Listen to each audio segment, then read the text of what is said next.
Boa noite, gente. Meu nome é Ari Azevedo, sou professor associado do Departamento de Comunicação da Universidade Federal do Paraná, fazendo uma balbúrdia crítica, recheada de referencial teórico, informações atualizadas e muito bem acompanhado por docentes e discentes que fazem da UFPR um centro de referência nos estudos de comunicação. Dentro do projeto Floresta de Livres, dos cursos de Publicidade e Propaganda, Relações Públicas e Jornalismo, a gente realiza o Web Papos de Livres, cuja ideia é conversar sobre temas atuais que impactam na nossa vida cotidiana. Sempre temos convidados com forte conhecimento sobre o assunto tratado no programa, além de espírito crítico e colaborativo. Com apoio do Grupo de Pesquisa em Comunicação Eleitoral, CELG-UFPR, do Projeto Educacional Ponto Pasta, do Projeto de Extensão Sinapse e dos docentes e discentes dos cursos de Comunicação Social da UFPR, a gente inicia essa nova edição do Web Papos, que vai tratar sobre comunicação pública, no caso, no contexto do Senado Federal. Aí a gente vai ter os convidados Ricardo Westing, dá um oizinho, Ricardo. O Ricardo é jornalista pela ECO, da Federal do Rio de Janeiro, especialista em ciência política pelo ILB Senado e é graduando em História pela UNB. Repórter da agência Senado, ele escreve a coluna Arquivo S, o Senado na História do Brasil, e também é autor do livro A Queda de Dilma, que saiu em 2017. Ricardo, muito obrigado pela tua presença. E a gente também tem a Carla Ferreira, o L eu abreviei. Olá. Jornalista pela Federal de Minas Gerais, com doutorado em Estudos da Mídia pela minha querida Universidade Federal do Rio Grande do Norte. Tenho muita saudade de lá. Ela defendeu a tese Práticas da Comunicação Pública no Contexto Digital, Senado Federal no Facebook, e realiza pesquisa em redes sociais e participação política. Realiza pesquisa em redes sociais, participação política e comunicação pública. Carla, muito obrigado também pela tua presença. Vou iniciar, então. Opa, obrigado. Eu vou iniciar, vou fazer uma introdução de 5 minutinhos, eu vou tirar um pouquinho vocês, né, para vocês poderem se preparar, passar perfume, etc. E daqui a pouco eu já volto com vocês aqui, mas fiquem, vocês vão estar nos bastidores, tá, gente? Até daqui a pouquinho. Só deixa eu verificar aqui. Remove, então vamos lá. Muito boa noite. Bom, a gente vai falar hoje sobre comunicação pública.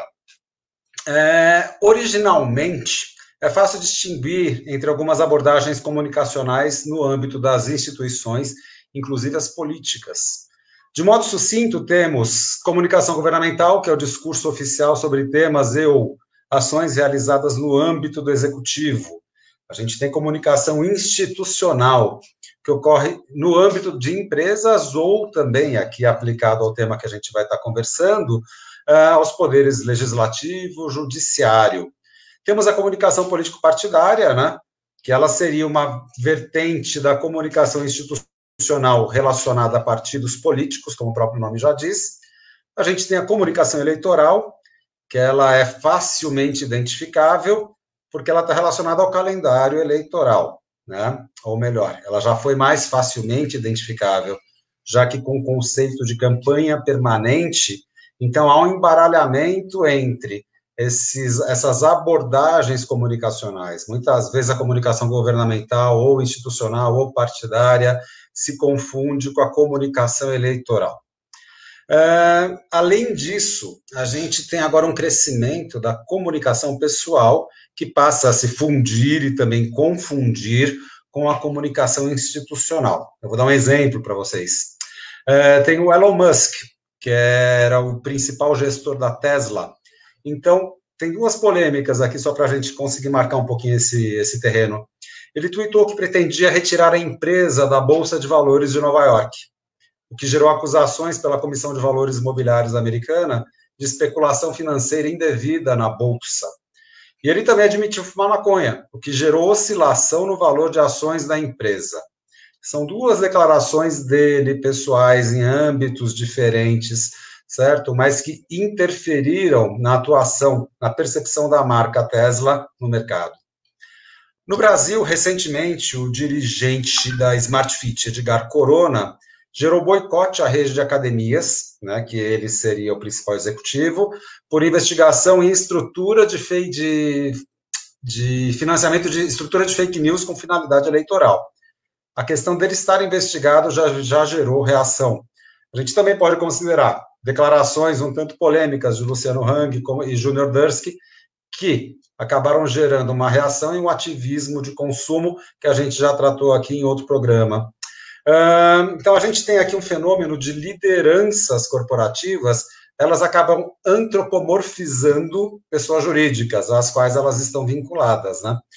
Então, simbolismos ou mesmo questões práticas fazem com que essa comunicação pessoal seja tomada como institucional. Então, a gente tem uma confusão cada vez maior entre o gestor da empresa e a empresa em si. Então, tem uma interpenetração muitas vezes indevida, ainda mais quando a gente percebe que é cada vez mais cobrado de empresas que se engajem e tomem posicionamento político sobre temas relevantes para a sociedade.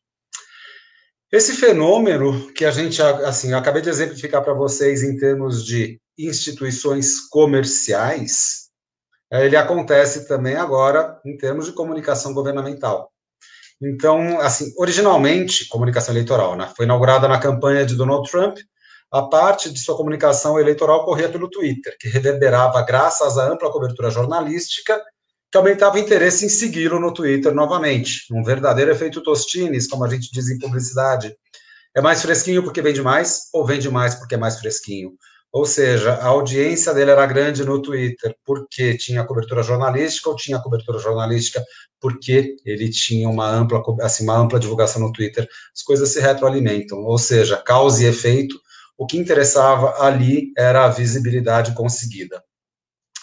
Iniciando o governo, a sua administração, para surpresa generalizada, uma administração calcada no personalismo passou a ser confundida, né, com as opiniões do presidente.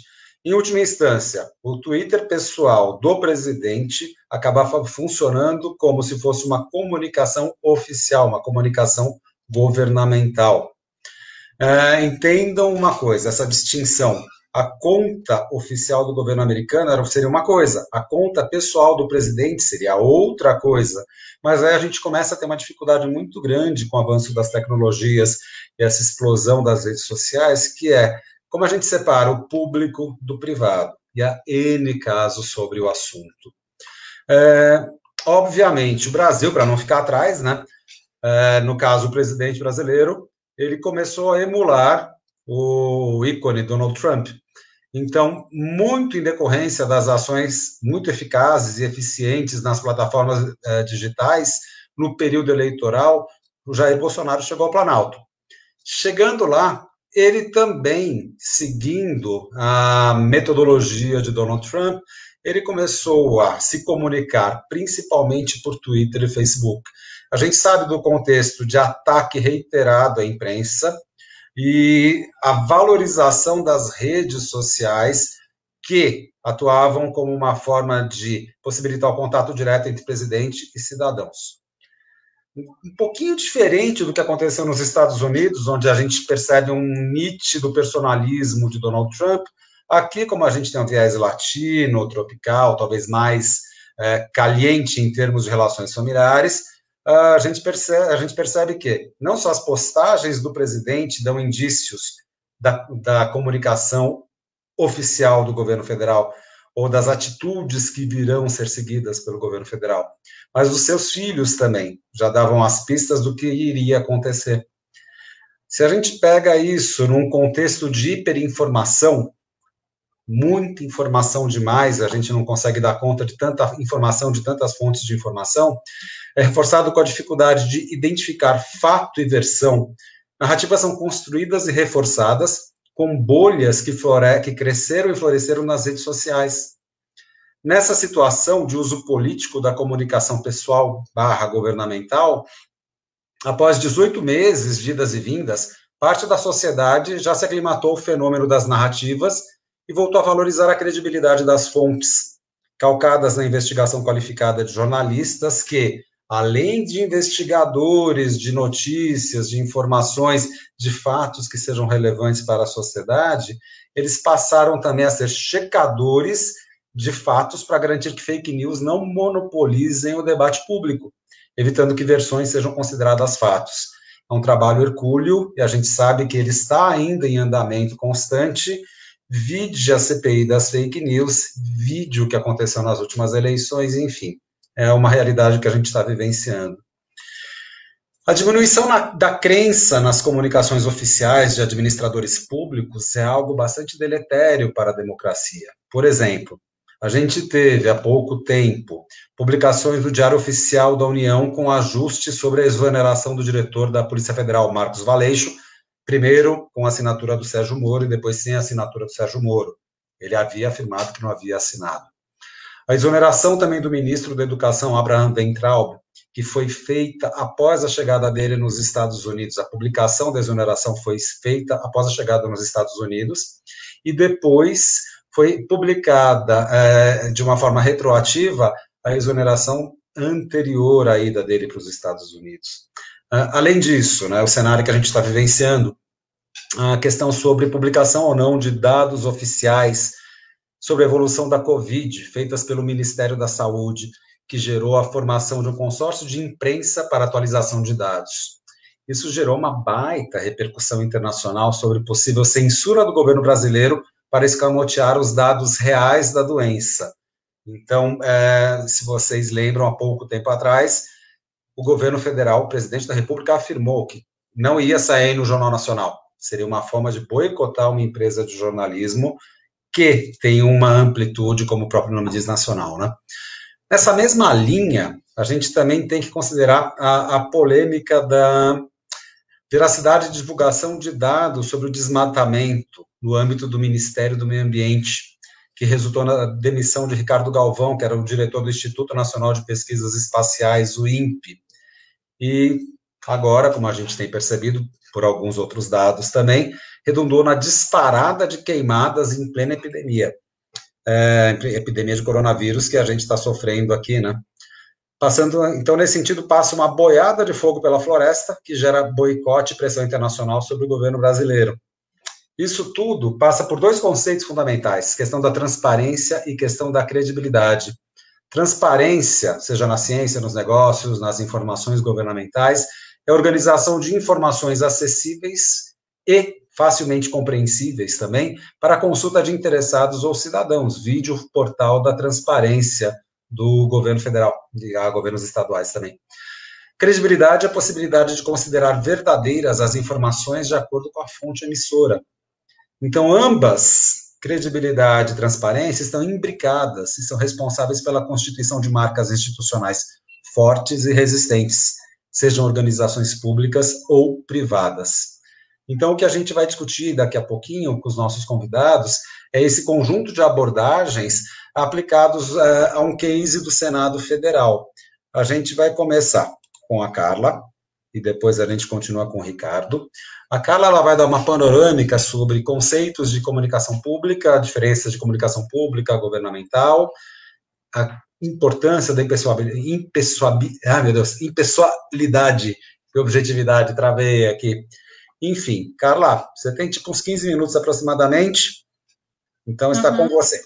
E eu vou tirar eu e o Ricardo aqui, você fica solita. Primeiramente, eu gostaria de agradecer o convite, né? É um prazer estar aqui dialogando com vocês, né? Com você, Ricardo, Ari, com todos que estão nos assistindo. Então, eu vou começar com o conceito de comunicação pública, né? O que é a comunicação pública? É um conceito que depende do contexto ao qual ele é utilizado, depende do país e também dos autores que abordam esse tema. Diz respeito a quê? Ao interesse público, ao interesse coletivo, né? Um espaço que é aberto a questionamentos dos cidadãos. É um processo de comunicação que ele não é unilateral, é um processo bilateral, multidirecional, com interação, com participação social. As instituições elas têm um compromisso de propiciar acesso a informações de utilidade pública, de interesse público, serviços, orientações, informações legais, direitos para o fortalecimento da cidadania. E um princípio fundamental da comunicação pública é justamente esse dever de levar a informação aos cidadãos, né? Ou seja, o interesse público ele deve estar acima ele deve estar acima do interesse particular das instituições. Então, a comunicação pública ela é entendida como esse espaço da sociedade. É um espaço para a sociedade organizada, que envolve a circulação de temas de interesse público produzidos por sistemas e redes de comunicação pública. Quem são essas redes de comunicação pública? As redes de comunicação pública elas desenvolvem ações de interesse público. Essas redes, por exemplo, a rede de comunicação que envolve os poderes executivo, legislativo, judiciário, sistemas de comunicação e radiodifusão pública, como a EBC, Empresa Brasil de Comunicação, né, que é regulamentada por lei, né, estão no âmbito estatal da comunicação pública. São redes de comunicação pública de âmbito estatal. A gente tem também as redes de comunicação que desenvolvem essas ações de comunicação pública no âmbito da sociedade, que seriam as redes de comunicação política, como os partidos, os grupos partidários, organizações partidárias. Também temos a comunicação social, que envolve os públicos, movimentos sociais, entidades da sociedade civil organizadas, mídias alternativas, ouvidorias. A gente tem também a comunicação mercadológica, que envolve órgãos privados, as ONGs, o terceiro setor. A gente tem ainda a rede de comunicação científico-educacional, né, que são as instituições aí privadas e governamentais, instituições de produção do conhecimento científico.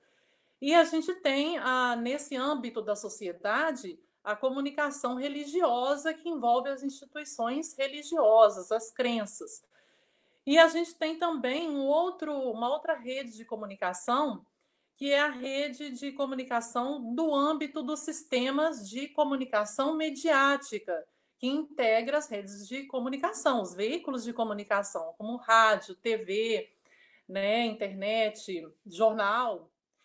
Então, assim, no exterior, o conceito de comunicação pública ele tem diferentes significados, né? Pela literatura da área, esse conceito ele foi desenvolvido na Europa, né, nos anos de 1980, e nos Estados Unidos, por exemplo, a comunicação pública ela é vista como comunicação organizacional. Na França, por exemplo, a comunicação pública ela está relacionada com esse funcionamento das instituições com base nos seus objetivos, na sua missão, né, com base na prestação de contas à sociedade, com base na participação dos cidadãos nessas ações. No Brasil, né, segundo a literatura da área, após o golpe militar de 1964, surgiu essa necessidade que se tivesse um sistema de comunicação que pudesse cuidar da imagem pública do governo. Em 1968, por exemplo, surgiu a Assessoria Especial de Relações Públicas, a AERP. No governo do general João Figueiredo, de 1979 a 85, foi criada a Secretaria de Comunicação Social, a SECOM. Com o movimento das diretas já, né, nos anos 80, os cidadãos puderam manifestar a vontade aí de participar da vida política, né, e de debater, discutir políticas públicas que pudessem democratizar a comunicação. Já no governo de José Sarney, que foi de 1985 a 90, a comunicação buscou essa divulgação das ações do executivo, né, junto à sociedade. E depois de 1990, a administração pública governamental buscou se aproximar dos cidadãos e informar, né, buscou informar os cidadãos. Então, outro passo importante para consolidar a comunicação pública no Brasil foi essa aprovação da Constituição Federal de 1988. A partir do governo de Fernando Henrique Cardoso, que foi de 1995 até 2002, né, nessa aproximação da comunicação pública com a questão da cidadania, foi criado o Programa Continuado de Aperfeiçoamento Profissional em Comunicação do Governo, que ficou sobre a competência e a responsabilidade da Escola Nacional de Administração Pública. No governo do Lula, né, de 2003 a 2010, a gente teve aí cursos de atualização aos técnicos do executivo, né, que foram oferecidos, foram realizados, e teve a proposta de se criar essa função do gestor de comunicação pública. Além disso, também foram lançadas aí as bases para uma política nacional de comunicação. Outro fator importante também é a criação da Empresa Brasil de Comunicação em 2007, né, da EBC, que significou aí um passo nessa composição institucional da comunicação pública no Brasil, né, no nosso país. Então, uma das referências, né, nessa área de comunicação pública aqui no Brasil é o pesquisador francês Pierre Zemmour. Né? Na visão desse autor, o mais importante, o mais relevante na prática da comunicação pública é escutar o cidadão, é ouvir suas demandas, né? Prestar contas a ele, né? E, ao mesmo tempo, informá-lo. Então, é um espaço, esse espaço da comunicação pública, né? Um espaço do consenso e do dissenso. As formas de desenvolver a comunicação pública, elas estão muito relacionadas com a missão das instituições, né? As instituições, elas têm o dever de levar a informação para o conhecimento do seu público, de promover esse diálogo, esse atendimento às demandas dos cidadãos, né? De apresentar os serviços ofertados, né, por essas instituições governamentais, desenvolver uma comunicação aí interna, mas também externa, para que os cidadãos possam conhecer as instituições. E elas precisam também realizar campanhas de informação e de conhecimento de uma forma geral. Em relação a essa prática da política, né, o Pierre Zemmour até acrescenta que a comunicação, a comunicação pública envolve também a comunicação dos debates públicos e também das tomadas de decisão. Né, a interação, essa questão da interação, do diálogo, que é tão, né, muito valorizada hoje, né, entre o setor público e os cidadãos, né, é outra vertente para a concretização dessa prática da comunicação pública. E o sucesso dessa empreitada depende de um acolhimento, né, de uma orientação personalizada ao cidadão, porque a aptidão para ouvir, ela é crucial, né, é imprescindível na efetivação dessa relação entre o cidadão e a comunicação pública na sua prática. Além da formação dos profissionais, né, para poder atender essas demandas, essas expectativas cidadãs, né, do modo como esses profissionais acolhem, recebem, recepcionam esses questionamentos vindos do público, né? Então, é importante, nesse sentido da prática da comunicação pública, né, os profissionais e as instituições precisam conhecer as características desse público, né, os interesses desse público, as expectativas desse público. E na questão da comunicação pública e a comunicação governamental, né, a comunicação governamental ela é entendida, então, como a comunicação do governo, é aquela que se destina à interação entre os poderes executivo, legislativo e judiciário, nesses âmbitos federal, estadual e municipal com os cidadãos. Né? Esse tipo de comunicação ele cumpre uma obrigação legal, né, de divulgar ações, políticas públicas, atos, né, serviços de interesse público, né, propiciando, portanto, a transparência governamental, a transparência, né, das ações, das atitudes, né, de todas as atividades realizadas, né, pelas instituições governamentais e estimulando a participação dos cidadãos, a participação social no desenvolvimento de políticas públicas, né, de melhoria do serviço público. Esse tipo, então, de comunicação, ele constitui aí um canal para prestação de contas entre a administração pública estadual e os cidadãos. E esse é um aspecto comum da comunicação governamental com a comunicação pública, essa prestação de contas, de levar aos cidadãos informações, de levar aos cidadãos conhecimento sobre esses projetos, todos esses projetos de leis, todas as ações, as atividades que são de interesse público, né? E essa participação dos cidadãos, a valorização da participação dos cidadãos nessas discussões políticas e públicas. A comunicação governamental no Brasil, né, de acordo com a literatura da área, ela surgiu para poder divulgar a informação àqueles que utilizavam o serviço público. Mas com o passar do tempo, com o passar dos anos, sua apropriação ela passou a atender outros interesses, além do interesse público, né? Como do marketing político, por exemplo. Né, que envolve propaganda, construção de imagem de governos, né, a imagem dos seus gestores, né, dos gestores dessas instituições governamentais. Então, o conceito de comunicação pública após o regime militar, ele foi utilizado como forma de resgatar as instituições democráticas, né, como forma de um resgate da credibilidade dessas instituições, né?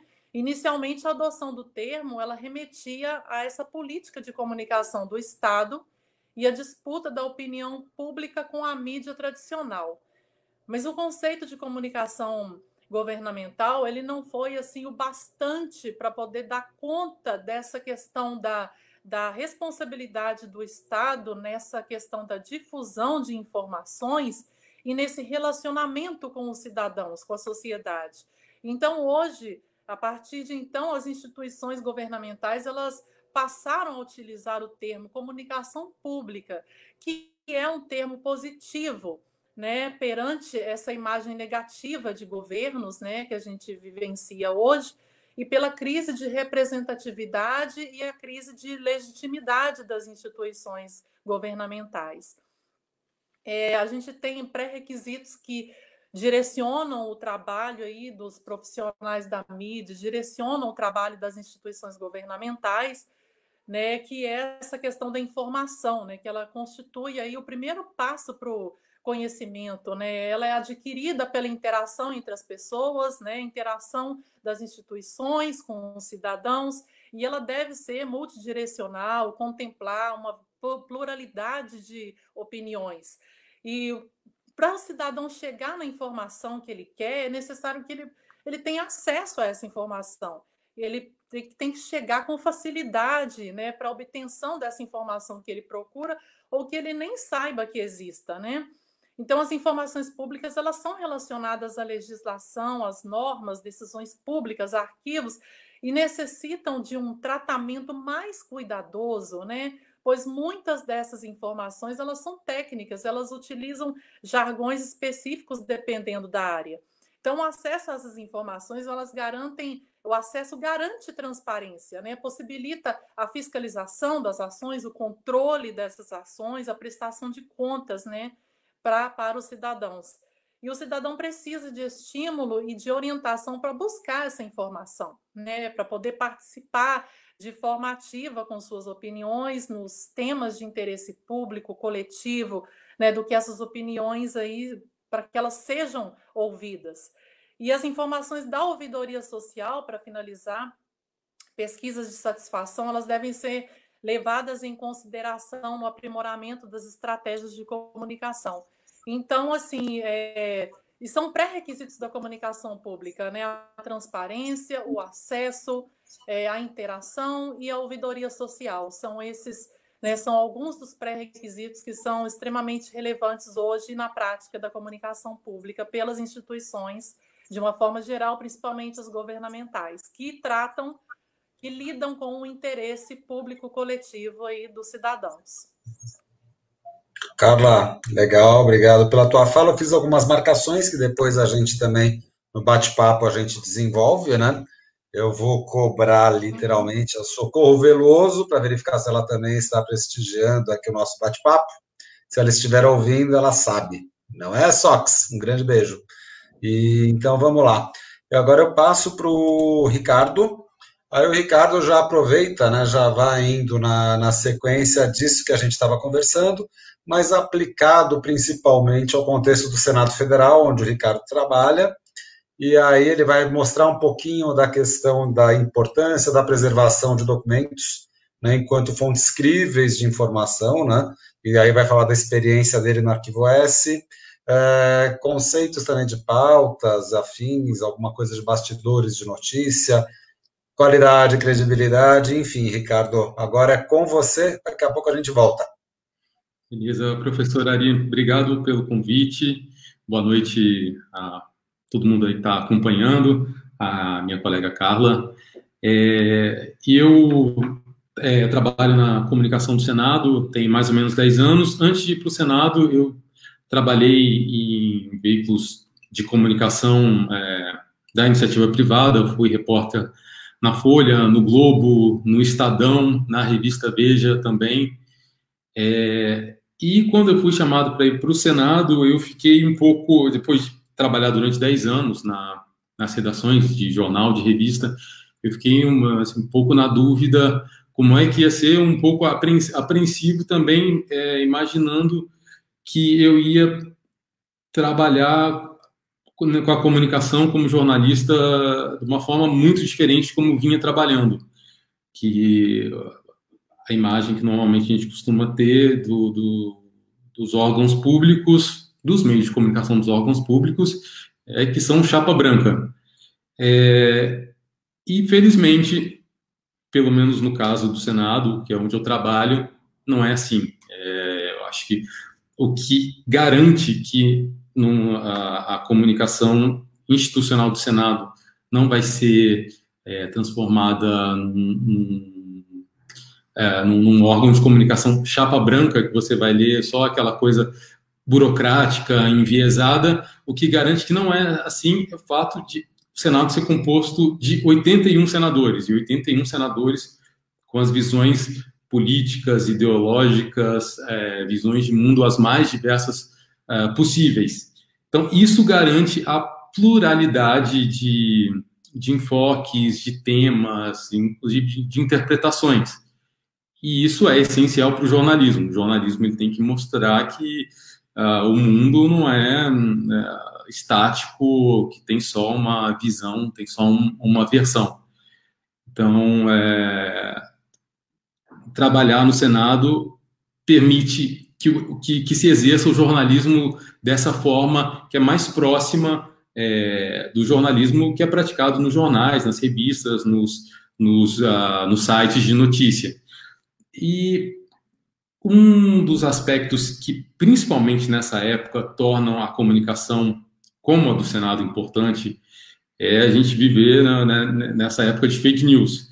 Foi um termo que chegou aqui no Brasil, acho que ali em 2017, mais ou menos, foi em 2017, foi o ano da eleição, que passou a fazer parte do nosso vocabulário, que até então o que a gente tinha eram rumores, boatos, mentiras que eram passadas de forma analógica. Com a internet, principalmente com as redes sociais, isso ganhou uma outra dimensão, a capacidade de se disseminar dessas mentiras que são criadas para confundir a sociedade e para defender interesses escusos, isso ganhou uma outra dimensão. Então, foi importante ter criado, ou a gente ter adotado essa expressão, embora seja do inglês, fake news, porque ela tem essa especificidade. Ela não é só um boato, não é só uma mentira. Ela é uma mentira que viraliza, chega ao país inteiro em questão de minutos. E eu vejo que a comunicação, como a gente faz no Senado, que é uma comunicação institucional, ou seja, a comunicação que mostra o que está acontecendo lá dentro da instituição, ela é importante porque ela traz uma informação que é oficial e que tem credibilidade. Algum tempo atrás, vocês devem se lembrar, acho que ainda não era a época das fake news, mas surgiu o boato de que o Congresso ia aprovar um projeto que previa auxílio financeiro para as prostitutas. Sem entrar na questão moral, o que seja disso. O fato é que isso não existia. mas acabou sendo divulgado como sendo um projeto que existia e estava sendo aprovado. Se isso acontece hoje, com qualquer tipo de projeto, o cidadão entra no site do Senado, ou nos veículos de comunicação do Senado, e vê que não tem nada disso. Vira e mexe, aparece campanha, essas campanhas, é o estilo fake news, dizendo que vacina não funciona, a vacina provoca doença, e cria esse movimento anti-vacina, e as doenças acabam ressurgindo, igual aconteceu recentemente com o sarampo. Até pouco tempo, o Brasil era um país livre do sarampo, e já não é mais. Já virou um problema de saúde pública de novo. Se você tem dúvida, você pode entrar nos veículos de comunicação do Senado e ver, acompanhar audiências públicas, por exemplo. O Senado discute todos os temas que interessam ao país. A saúde é um desses temas. Então, certamente, em algumas audiências públicas se debateu a questão de vacina. Então, você acompanha ali, você ouve os especialistas falando e você desfaz essa fake news. Então, eu acho que o Senado ele tem essa função importante como os meios de comunicação de trazer informação que tem credibilidade, informação que é oficial, mas tem credibilidade, e tem credibilidade também. O Senado, ele tem, como veículos de comunicação, tem a TV Senado, tem a Rádio Senado, que pode ser ouvida em várias cidades, várias capitais do país. Em Curitiba, eu acho que a TV Senado não é transmitida diretamente, mas ela pode ser acompanhada pela internet. Tem a Agência Senado, que é o site de notícias do Senado, que é onde eu trabalho, e tem as mídias sociais, que é o veículo de comunicação mais recente, e que tem um alcance extraordinário. Até pouco tempo atrás, o perfil do Senado no Instagram era, dentre as instituições públicas do Brasil, o que tinha mais seguidores. Isso só mudou agora, recentemente, quando ele foi superado pelo Ministério da Saúde, por causa dessa situação que a gente está vivendo da pandemia do coronavírus. As mídias sociais do Senado, o Instagram do Senado tem 1.500.000 seguidores. O Ministério da Saúde agora tem 2.200.000. Então, é um alcance muito grande. A postagem do Facebook do Senado também tem um alcance muito, muito grande. São as pessoas... as mídias sociais são consideradas assim, a porta de entrada de muitos cidadãos para o Senado. E isso é importante porque a gente normalmente tem uma visão, as pessoas têm uma visão meio distorcida do que é a política, do que é o parlamento, o Senado e a Câmara dos Deputados. Sempre se ouve as pessoas dizendo são pessoas que não trabalham, estão preocupadas com o próprio interesse, não aparecem nunca para as votações, e isso resulta muito de uma incompreensão, inclusive de falta de informação. A gente sabe que o poder pela tese ali do Montesquieu é dividido em 3. Na verdade, muita gente acha que são 3 poderes. Na verdade, é um poder só que é dividido em 3. O executivo, o judiciário e o legislativo. O executivo, que é o presidente, o governador, os prefeitos, todo mundo tem muita clareza do que eles fazem. Tem esse olhar atento o tempo todo. O judiciário também, sabe que o juiz julga, emite as sentenças. Agora, o legislativo tem uma certa incompreensão, principalmente por causa da multiplicidade de atribuições que o poder legislativo tem. O poder legislativo, ele discute projetos, ele vota os projetos, ele propõe políticas públicas, ele avalia as políticas públicas do governo, ele tem um poder de fiscalização do governo também, e ele é dividido, pulverizado entre os vários parlamentares. Então, acaba sendo menos olhado e recebendo menos cobertura dos meios de comunicação. Até no passado, os jornais costumavam publicar com muita frequência os debates que aconteciam na época do Império, por exemplo, no começo da República, publicava todos os debates que aconteciam no Senado, na Câmara dos Deputados. Se você olhar na Biblioteca Nacional, que tem jornais de todas as épocas do Brasil, você vai ver sessões inteiras sendo noticiadas, numa época que não tinha televisão, não tinha rádio. Então, a pessoa lá em Recife, em Curitiba, ou mesmo no Rio de Janeiro, que era a capital do país, ele abriu o jornal, sabia exatamente tudo que estava acontecendo. Hoje em dia, não é assim. Os veículos de comunicação não cobrem exaustivamente as atividades do Legislativo, do Senado e da Câmara, por duas razões. Primeiro, porque existem muitos projetos que não têm grande repercussão, não têm grande interesse por parte dos veículos de comunicação. Um caso interessante é a regulamentação da profissão de historiador. Está tendo uma polêmica muito grande, interesse muito grande dos historiadores. O projeto foi vetado pelo presidente, agora o Congresso pode derrubar, não pode derrubar. É importante, mas não está tendo cobertura dos veículos de comunicação, porque não é considerado, pela pauta jornalística, um grande tema. Existe uma concorrência muito grande de outros temas, entre os quais, claro, o coronavírus. Então, realmente não dá para competir. Em segundo lugar, os veículos de comunicação não cobrem exaustivamente o Senado e a Câmara, porque as redações estão cada vez mais enxutas. Cada vez menos gente trabalhando, então você tem que cobrir o essencial e o mais importante. Então, muita coisa fica de fora. O diferencial dos veículos da comunicação institucional, da comunicação do Senado, é acompanhar tudo que acontece dentro do Senado. Projeto de lei que é apresentado, a discussão do projeto, as audiências públicas sobre esses projetos, nas quais os senadores, os deputados ouvem os especialistas, os discursos no plenário são cobertos pela comunicação, as investigações das CPIs, a fiscalização que o Congresso faz do governo federal.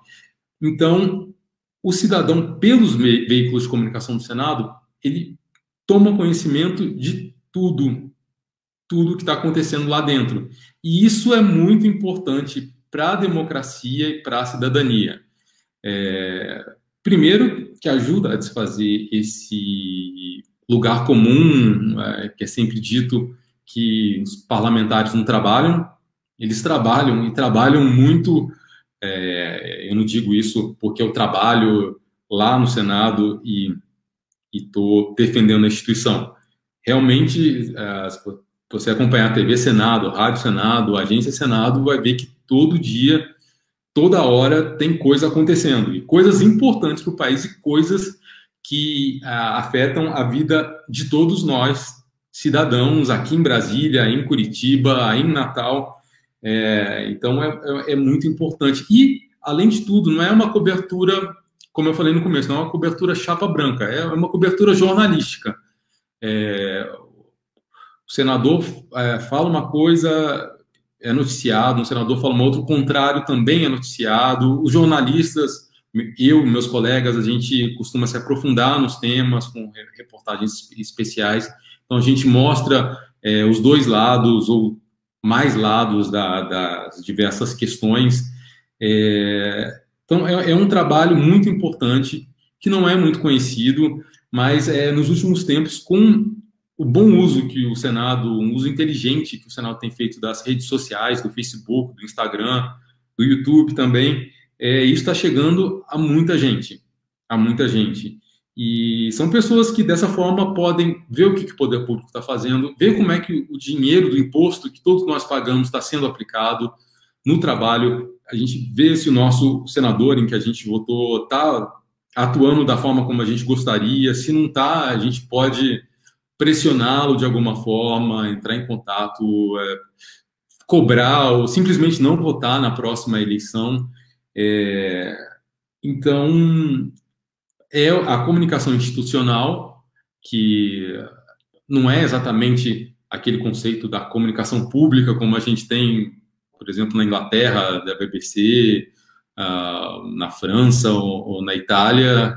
Não é esse conceito mais amplo da comunicação pública. Ela é uma comunicação institucional. Ela é voltada para noticiar, para dar transparência ao que está acontecendo lá dentro. Até algum tempo atrás, antes de surgirem os veículos de comunicação do Senado, que, aliás, foram criados logo depois da Constituição de 88, ali no começo, meados da década de 90, nessa onda de liberdade que o país tinha depois de tanto tempo de ditadura militar.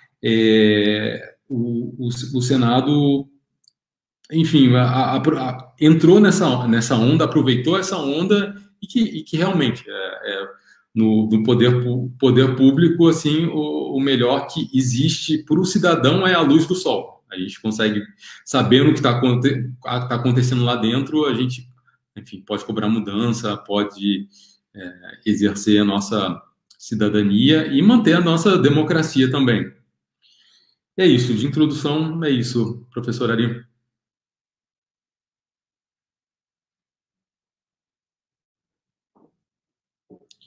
Eu acho que o seu microfone está fechado. Opa, muito bem! É aquela velha máxima, né? Quem sabe faz ao vivo, mas eu não sei muito, me embanando aqui. Só que eu quero aproveitar o teu gancho, Ricardo, que você falou da luz do sol, né? Não sei porque eu lembrei do Michel Temer até. Foi uma luz que brilhou na minha vida e que me fez lembrar do Walter Temer. Mas agora falando mais sério aqui, para a gente pegar alguns ganchos das falas de vocês.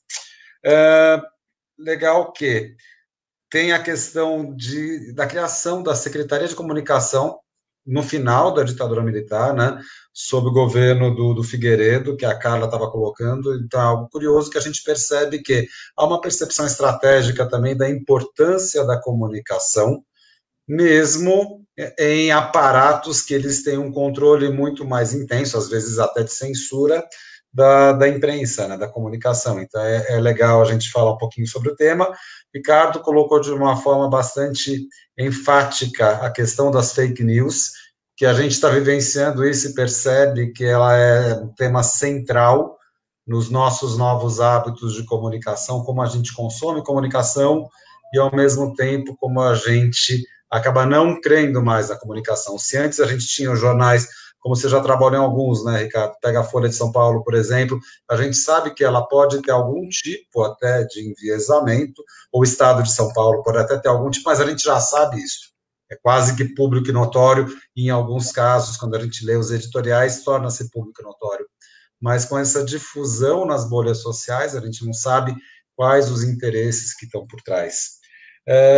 Dentro dos boatos, uma coisa que tem me debruçado bastante é a já velha, consistente e reiterada criminalização da política.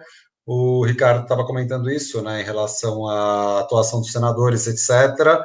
Então, tem muita situação que ganha projeção e não necessariamente tem um vínculo com a realidade. E aí, assim, é algo que está meio que generalizado na mídia, essa criminalização da política, que é uma das poucas formas que a gente ainda tem de manifestar os interesses populares, cidadãos, etc., sem algum tipo de viés de interesse econômico.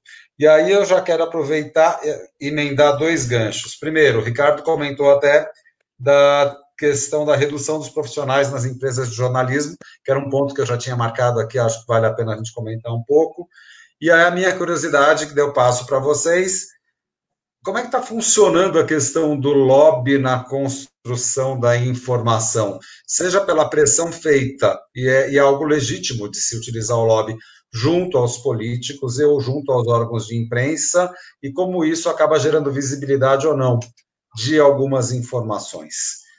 Aí eu passo para vocês, aí tem a pergunta da Luciana, lá do Senapunk, professora, amiga lá do nosso grupo de pesquisa do CEL, comunicação pública e institucional se confundem, Ricardo já pegou um pouco isso. Aí tem uma questão do Ramon, enquanto eu leio a questão aqui. Carla, você quer começar então com os comentários? Aí a gente tem mais ou menos uns 15 minutos, tá, gente? Sem muita pressa, não precisa encerrar às 8 em ponto. Não, essa definição de comunicação pública realmente ela se confunde, né? Eu acho que ela é mais abrangente, né? Ela envolve todos aqueles setores, né? Todas aquelas redes de sistemas de comunicação, né? Que desempenham esse papel de difusão de informações de interesse público, né? ela se confunde no âmbito estatal, no âmbito da sociedade, né, da mídia, tem a parte da mídia também, né? E eu acho assim, o que é interessante hoje, porque nessa fala do Ricardo, né, dessa questão dos profissionais, né, de comunicação, da redução dos profissionais, de todo esse ambiente hoje, porque a gente tem a comunicação pública hoje no ambiente virtual, que é mais desafiadora, né? Principalmente, por exemplo, se eu pegar hoje a internet como um todo, a gente tem a presença de algoritmos em várias empresas aí na internet. E nessa questão do Facebook especificamente, né, que foi o meu ambiente, o meu espaço virtual de estudo, né, na minha tese, a gente percebe que a presença dos algoritmos repercute intensamente no trabalho e na prática da comunicação pública, né? Porque esse algoritmo do Facebook ele controla esse acesso a conteúdos, né? Por mais que o Senado procure divulgar aí as informações de interesse público, muitas pessoas não recebem esses conteúdos, né? Essas publicações, justamente por causa do algoritmo, né? Consequentemente, a transparência das informações, a visibilidade das mesmas, né? Essa questão da interação com os usuários da página também é prejudicada. E tem essa formação das bolhas, essa polarização que também ficou muito presente, por exemplo, na questão da publicação sobre a votação da reforma trabalhista em 2017, que nos comentários, isso ficou muito presente nos comentários, nos mais de 18 mil comentários exibidos nessa publicação, ficou muito presente essa questão da polarização política, né? E os discursos de ódio também que permeiam as redes sociais, tudo isso atrapalha a participação do cidadão, essa relação das instituições com os cidadãos, né? E é preciso também saber lidar com essa quantidade expressiva de comentários, né? Como que as instituições vão lidar com tantos comentários, né? Já que hoje a comunicação pública exige essa interação, né? Interação é um pré-requisito da comunicação pública. Então, como lidar com essa quantidade de comentários tão expressiva? A leitura de todos esses comentários, né? Escutar todos esses seguidores, esses cidadãos, ouvir, né? Responder a todas as pessoas, aos questionamentos que são direcionados às instituições, né? E lidar com os perfis falsos, né? Porque hoje também esses ambientes de redes sociais, de sites de redes sociais, eles também têm esses perfis falsos, robôs. Então, são grandes desafios para a comunicação pública nesse ambiente virtual. É claro que é um espaço a mais para o cidadão se comunicar, de reivindicar, de controlar, de fiscalizar as instituições, mas tem esses desafios aí, né? Claro que existem os recursos das publicações, né, como o Senado faz, né, no Facebook, tanto que potencializam os outros veículos de comunicação, né, o acesso às notícias de outros veículos, como a TV Senado, a Rádio Senado, né, as notícias do portal do Senado, né, existem links que direcionam, né, no Facebook, por exemplo, as publicações, elas contêm links para que as pessoas possam aprofundar os assuntos, né? Então, direcionam, isso potencializa os outros veículos também, né? E as pessoas têm acesso à informação oficial, né? Tanto que o Senado, em 2017, até não era aquele boom das fake news, mas o Senado publicou uma notícia, né, no segundo semestre de 2017, alertando os seguidores para essa questão das fake news, né, para as pessoas tomarem cuidado ao acessar a informação política, né, na internet. Então, tem todos esses desafios. A comunicação pública é um conceito que está aí em construção, né, ainda, e se confunde com a comunicação institucional, organizacional, política, mercadológica, né? Então, esse é o desafio atual, né? Eu acho que a gente está vivendo esse boom virtual, né? Hoje tudo praticamente passa no ambiente virtual, e eu acho que tem esses desafios, né, a serem vencidos, porque realmente a quantidade de pessoas que conseguem acessar são só aquelas que compartilham, que interagem com a publicação, que comentam. elas vão recebendo conteúdo dessas páginas que elas realizam essas ações. Mas se elas não comentam, se elas são observadoras passivas daquele conteúdo, aquele conteúdo, com o tempo, ele não vai aparecer mais para as pessoas não vão saber mais das informações, das publicações do Senado, do que está acontecendo no Senado, se elas não tiverem essa interação, essas ações interativas com a página.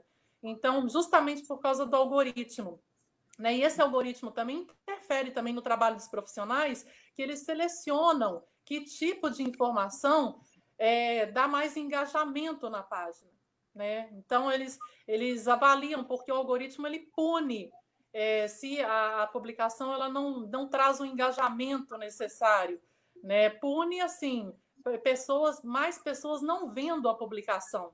Então, acho que isso é muito sério, né? Isso interfere na prática da participação política dos cidadãos, interfere em muitos aspectos, e realmente, por mais que o Senado faça o seu papel de divulgar informações, né, nas redes sociais, em ter várias plataformas, uma pluralidade de mídias, a imagem, né, infelizmente, a imagem continua sendo negativa pelos comentários disponibilizados na publicação da reforma trabalhista, por exemplo. A imagem continua sendo negativa em relação aos parlamentares, em relação ao próprio Senado Federal, né? Por mais que a casa trabalhe, por mais que a casa divulgue as informações, mas a imagem ainda continua negativa, né? Apesar do Senado tentar procurar e seguir os preceitos da comunicação pública e de tentar levar o máximo de informações, porque a mídia tradicional não dá conta de divulgar, porque a mídia tradicional ela busca audiência, ela busca aqueles assuntos que dão mais audiência, né? Então, e pela redução dos profissionais também na mídia, então a mídia não dá conta de divulgar tudo, porque acontecem inúmeras coisas, né, no Senado, na Câmara, enfim. Então, eu acho que são esses os desafios a serem pensados, especialmente no ambiente virtual que a gente vive hoje. Carla, deixa eu pegar esse teu gancho, porque você falou de alguns conceitos muito importantes, aí depois o Ricardo já vai comentando também, e eu gostaria muito que o Ricardo pudesse contar um pouco da questão do Arquivo S, porque aí você tinha colocado um aspecto anterior que era redução das redações de jornalistas, assim, de jornais, etc., por um lado. Isso daí tem muita relação com o que a Carla falou, que é o quê? Questão da espetacularização da informação, né? A história dos clickbaits. Então, você cria algumas manchetes, algumas notícias que vão chamar a atenção das pessoas, não necessariamente elas são verdadeiras. Ao mesmo tempo, com o esvaziamento das redações, você tem poucos jornalistas para fazer matérias mais aprofundadas, investigativas, e é algo que vocês têm feito também no âmbito do Senado, né, principalmente do Arquivo S, com questão histórica do Brasil, e daí vai. Então, assim, eu queria que, se possível, que você pudesse fazer a ponte entre o tempo que você pode dedicar para se aprofundar num tema e a questão do sensacionalismo, que muitas vezes é o que tem movido a imprensa por causa da remuneração, né? Que tanto Google quanto Facebook acabam vinculando a sites que são sensacionalistas ou que têm notícias espetacularizantes, não necessariamente verdadeiras. Pode comentar essas coisas, Ricardo? E também o que você achar mais pertinente, né? Óbvio. Essa questão da espetacularização da notícia, eu percebo que isso é algo que acontece muito em alguns sites. Eu acho que os jornais, os grandes jornais, as grandes revistas estão tentando e estão conseguindo manter a linha de não apelar para conseguir clique, inclusive nas suas versões online. Eu acho que tem ficado cada vez mais claro quais são os veículos sérios e quais são os veículos que querem só aproveitar o clique, porque isso vai ter resultado na publicidade. E na comunicação do Senado, eu acho que nesse ponto se aproxima dos veículos tradicionais, porque o Senado não tem a necessidade do clique. Não é os veículos não são comerciais, então isso permite que o jornalista trabalhe com temas que são mais sérios e trabalhe de uma forma seja mais aproximada ali do que a gente considera a realidade, assim, forçar a mão, como a gente vê nessas notícias que buscam clique. E isso que a Carla falou dos algoritmos do Facebook, realmente, se você não interage com a página, você acaba perdendo muita coisa. As notícias do Senado são muito reproduzidas pelos jornais impressos do interior, pelos sites de notícia regionais.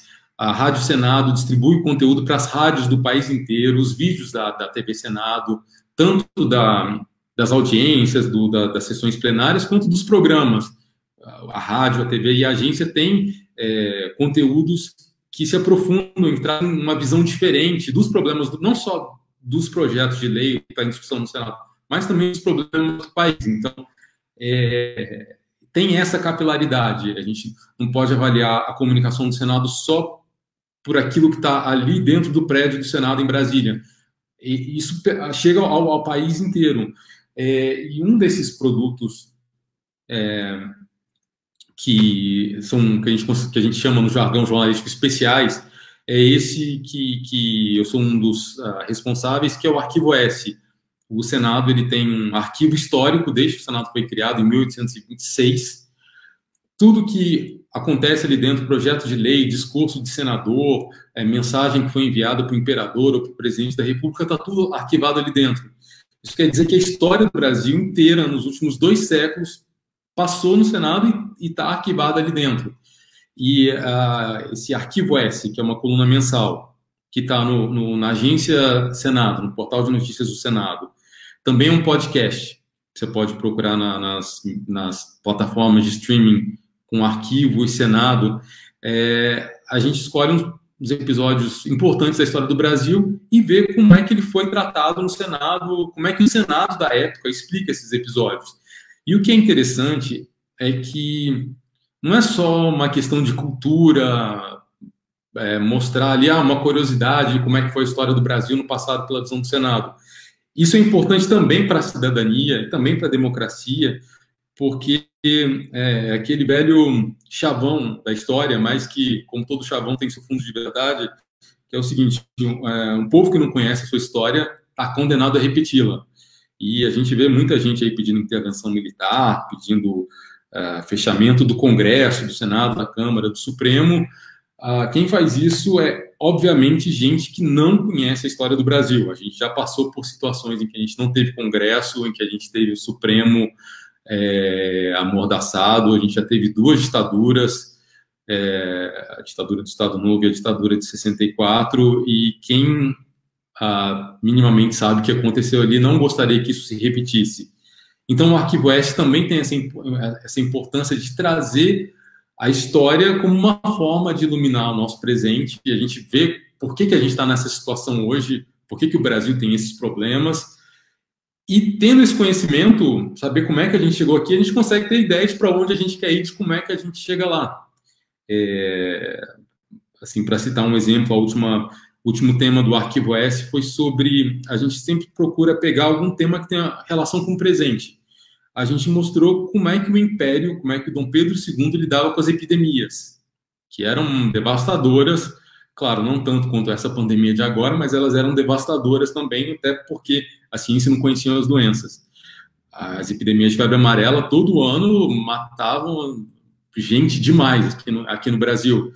E vendo os arquivos do Senado, a gente vê que tinha negacionismo, tinha gente dizendo que a epidemia não era tão grave assim, que era uma doença qualquer, não matava ninguém. A gente teve senador dizendo que a quarentena não serve para nada. Na época era quarentena de navio. Os navios ficavam em quarentena para ver se a doença desenvolvia e as pessoas não desembarcavam. Enquanto isso, para não ter o risco da doença entrar no país. Então, tinha senador criticando que não devia ter quarentena, que isso prejudicava a economia do Brasil. Teve, inclusive, um senador, né, que fez um discurso desse, dizendo: a doença não é tão grave assim, a gente não tem que se preocupar.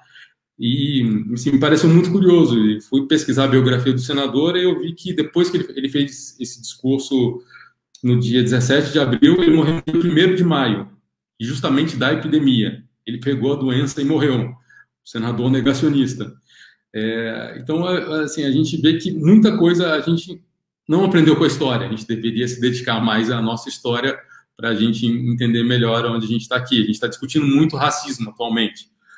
No próximo tema do Arquivo S, que vai ser na segunda-feira que vem, eu não vou dar spoiler, mas a gente vai ver como é que o Brasil... Eu vou mostrar como é que o Brasil lidou com o racismo nas leis e a gente tem muita coisa surpreendente que a gente está fadado a repetir esses mesmos erros do passado, porque a gente não conhece, a gente não enxerga. Se você acha que não tem um problema, você não tem como combatê-lo. Então, é como se a gente não tivesse problema nenhum. E o Arquivo S, ele é sempre, ao fim de cada ano, ele também vira um livro. Eu vou mostrar aqui a capa dele. A gente já está em quatro volumes, o 5º volume vai sair esse ano. E aproveitando para fazer a propaganda, eu sugiro que entrem na página Senado, portal Senado Notícias. Lá tem um link para o Arquivo S, tem bastante coisa interessante e vale bem a leitura. E isso eu acho que é um diferencial importante da comunicação no Senado, explorar a riqueza desses documentos históricos que estão no arquivo do Senado. E é isso, professor. Tá, desculpa aí que eu estava copiando uma frase aqui enquanto você falava, uma famosa do George Orwell, né? Deixa eu marcar aqui. Show. Quem controla o passado, controla o futuro. Quem controla o presente, controla o passado, né? Que é do 1984. E tem bastante a ver com a tua fala de agora, né? E é muito curioso, Ricardo, porque eu lembro quando começou o governo do Michel Temer, que a gente brincava, né? Que, olha, estamos voltando um pouco no tempo, né? Parece que a gente está voltando 10 anos, 20 anos. Aí, quando começou a administração do Bolsonaro, a gente começou a voltar 40 anos, etc. E a gente percebe que agora está voltando mais de um século, porque quando você cita a questão do negacionismo, só faltou citar a Terra plana, que devia ser usual até na época também, mas são discursos que se repetem. Algumas pesquisas que eu tenho tocado estão apontando na revalorização do discurso religioso, dogmático, então remonta um pouquinho a questão de quando o catolicismo era a religião oficial, né, do Brasil Império. Eu não sei até se na República também ela foi oficializada ou não, mas a gente percebe que é usual e recorrente deputados, senadores nem tanto, mas mais deputados, fazerem rodas de oração, né, de uma forma quase que oficial, sendo que o Estado é laico.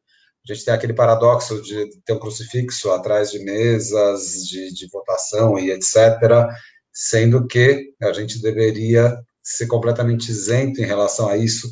Então, é muito curioso que a gente percebe que saber a história, por mais básico que seja, e parece que é o óbvio ululante, infelizmente não é aplicado, é a base para a gente saber acontecimentos atuais e ter projeções do porvir. Então, assim, sem esse conhecimento histórico, a gente acaba nem realizando, nem percebendo aquilo que já ocorreu, né? Seja no Estado Novo, seja em 64, seja em outros momentos, né? Mas aí, para pegar o gancho das falas, e aí depois eu passo para vocês para a gente encerrar, tem o índice de credibilidade nas instituições, né, do Ibope Inteligência, e todos os segmentos ligados à política, eles estão lá embaixo nesse índice.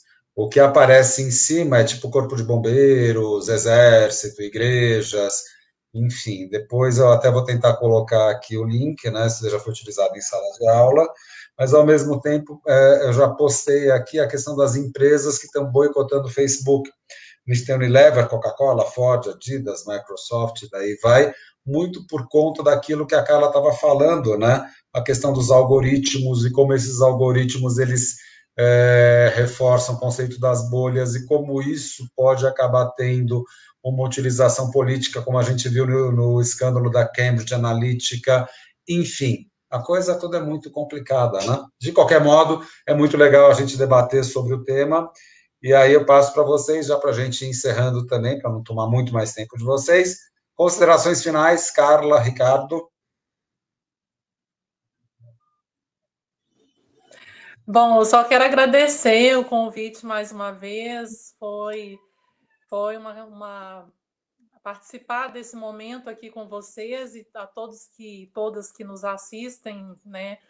Foi muito gratificante para mim, né? E eu acho que foi uma discussão muito enriquecedora, né? Principalmente no momento político que a gente vive hoje, né? E eu acho que discutir a comunicação pública, né? Das instituições, né? E essa parte do interesse público, eu acho que questão da transparência, interação, né, do acesso à informação, que a gente sabe que ainda muitas pessoas no Brasil não têm o acesso, né, principalmente via internet, né, porque hoje a gente encontra muitas informações, né, um ambiente vasto informacional na rede, né, mas infelizmente a gente tem uma parcela muito grande ainda da população brasileira que não está nesse ambiente, não tem presença nesse ambiente.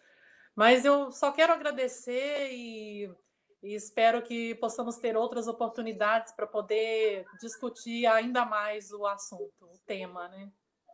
Obrigado, Carla. Ricardo?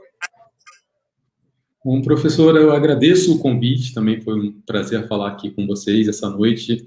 Eu vi você, eu vi a Carla, e agradecer aos alunos que estão aí acompanhando, o pessoal da comunicação, que está entrando, está numa área que é fascinante e que eu acho um privilégio trabalhar na comunicação, especificamente como jornalista. Espero que todos os alunos também, ou trabalhando no mercado, ou trabalhando na academia, tenham esse mesmo prazer que eu tenho e que encontrem o seu nicho, o seu caminho específico. E é isso, eu fico à disposição, meu nome está aí, eu ia falar meu e-mail, mas hoje em dia é só você colocar nas redes sociais que me encontram lá. Se tiver alguma dúvida, quiserem conversar, trocar uma ideia, estou à disposição sempre. E é isso. Professor Ari, muito obrigado. Carla, obrigado. Legal. Gente, olha, muito obrigado. Então, só para reforçar um aspecto que eu tinha marcado aqui para não perder a chance, né? A gente que trabalha com pesquisa científica, a gente valoriza muito a questão das fontes, então é até recorrente, como eu atuo na parte de comunicação e política, né, nessa área, é muito recorrente eu buscar informações oficiais no Senado mesmo, né, não ficar me valendo dessas coisas, desses veículos que a gente não sabe exatamente quais são os interesses. Então é muito legal reforçar a importância da credibilidade, a importância das fontes, a importância do trabalho aprofundado, né? Assim, o Ricardo eu conheço de muito tempo, né? Eu sei que é um baita jornalista, ao mesmo tempo que é um baita jornalista, ele atuou e está numa instituição que tem credibilidade, né? Então, assim, quando a gente tinha a questão do diploma do jornalismo, que caiu, depois voltou, etc., é um pouco essa preocupação também, né? Da gente ter pessoas fidedignas, que respondam pelo material que é colocado, que é publicizado. A gente tem acompanhado um pouco essa questão da CPI das fake news, e algumas pessoas que estão colocando ali, a gente vê as caras, a gente já sabe que não dá para acreditar, né? Não dá para você comprar um carro usado de uma pessoa daquelas, mas mesmo assim, elas atingem essas bolhas que vão repercutindo e acaba no zap da família, né? Terror, né? Gente, muito obrigado. Deixa eu mandar um abraço também para o Ramon, que fez uma observação aqui, mas é muito reforçando o conceito desse imbricamento de comunicação pública, institucional. E é isso, gente. Valeu. Esse material depois vai ficar à disposição também no repositório que a gente está desenvolvendo. E foi um prazer conversar com vocês dois. Carla, muito obrigado. Obrigada, Ricardo também. E boa noite, gente.